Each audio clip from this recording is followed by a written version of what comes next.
সাংবিধানিক প্রক্রিয়া মেনে স্থানীয় সরকার নির্বাচন করা হবে বলে জানিয়েছেন সদ্য দায়িত্বপ্রাপ্ত মন্ত্রী আব্দুল মঈন খান। আর নিজের প্রথম ব্রিফিংয়ে তথ্যমন্ত্রী আন্দালিব রহমান বলেন, 17 বছর গণমাধ্যমের হাত বাঁধা ছিল, ভবিষ্যতে আর গণমাধ্যমকে নিয়ন্ত্রণ করা হবে না বলে প্রতিশ্রুতি দেন তিনি। সচিবালয়ে প্রথম কর্মদিবসে এসব কথা বলেন নতুন মন্ত্রীরা। সরকারের 6 মাসের মাথায় মন্ত্রিসভার রদবদল। শুক্রবার শপথের পর রোববার সচিবালয়ে নিজ নিজ মন্ত্রণালয়ে আসেন নতুন মন্ত্রী প্রতিমন্ত্রীরা।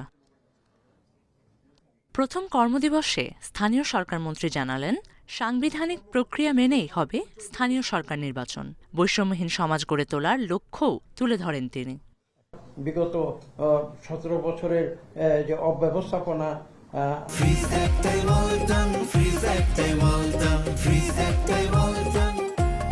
আপনারা দেখেছেন একটা ফ্যাসিবাদ সরকার, একটা অলিগার্কিক সরকার কিভাবে সে একটু ধনী শ্রেণীকে তারা সেবা করে তারা এই দেশের দরিদ্র মানুষের অধিকার হরণ করেছিল। আজকে কিন্তু জনাব তারেক রহমান দরিদ্র মানুষের পক্ষ হয়ে নিজে কথা বলছেন। তাদের উন্নয়নের জন্য তিনি ফ্যামিলি কার্ড প্রথা প্রবর্তন করেছেন, তিনি কৃষক কার্ডের প্রথা প্রবর্তন করেছেন। বর্তমানে সংসদে সরব আন্দালিব রহমান তথ্যমন্ত্রী হিসেবে প্রথম ব্রিফিংয়ে সবাইকে নিয়ে কাজের প্রত্যয় জানান। গণমাধ্যমকে নিয়ন্ত্রণ নয়, সহযোগিতার ভিত্তিতে এগিয়ে নেয়ার প্রতিশ্রুতি তার। আমাদের এই জুলাই আন্দোলনে কোনোভাবে সংবাদ মাধ্যম বা যারা যারা আছেন তাদের ভূমিকাকে খাটো করে দেখার কোনো সুযোগই নাই সব দিক থেকে।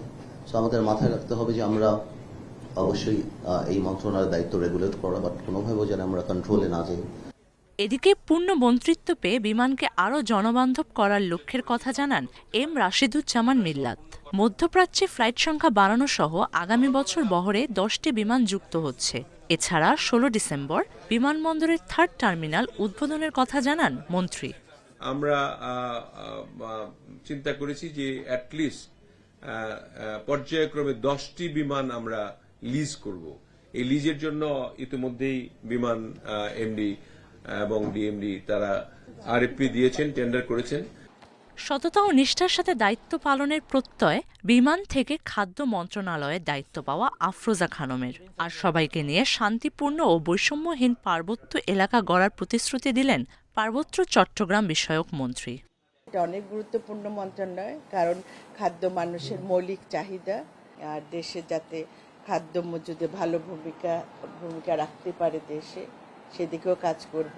সকলকে নিয়ে, সকল সেক্টরকে নিয়ে আমি একজন ভ্যানগার্ড হিসাবে আমি ওনার পাশে থেকে এই হেল্পলাইন থেকে শান্তি, সম্প্রীতি, সংহতি, সুষম বন্টন এবং বৈষম্যমুক্ত পার্বত্য অঞ্চল হিসাবে গড়ে তোলার ব্যাপারে আমি প্রতিশ্রুতিবদ্ধ।